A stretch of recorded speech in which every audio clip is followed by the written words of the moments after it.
China got now a new strategy to lift actually everybody above the poverty line by the year 2020. Not leaving people behind, looking at safety nets and poor people, and that's going to become more important.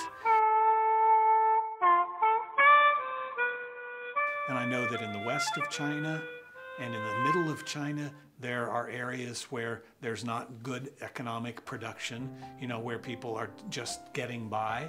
Look where the problem is the worst and apply your resources there, but it's never a one-size-fits-all. Urban poverty is different from rural poverty, and so you have to have at least two different methods, two different emphasis, if you will. But then again, China is what? 30 different countries. It's so huge, so vast. I think you need a central goal. The central goal is to eradicate extreme poverty. Actually, I've been to all provinces in China with the exception of Ningxia. I've never been to Ningxia, but I've been to all provinces. I've been to very, rural places. When I came to China, 20 years ago as a student and traveling on the Silk Road, so very rural.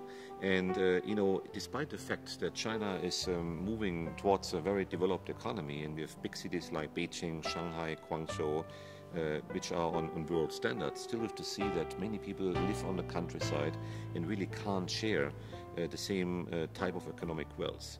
China got now a new strategy to lift actually everybody above the poverty line by the year 2020, which is a good strategy. I think we have to share our wealth, and we have to see that everybody in society can benefit from the globalization of the Chinese economy.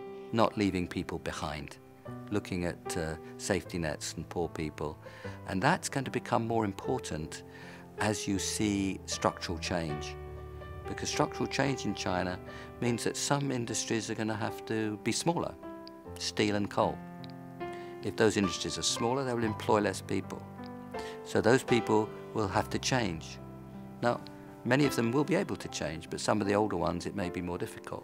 So support in that process of change is a big part of the story. So I think if you look at those 5 principles, which have been the principles which have come to be seen much more strongly and described more clearly under President Xi Jinping, you see them embodied in the 13th five-year plan, and I think they're going to become guiding principles which will be well understood and I think probably followed elsewhere.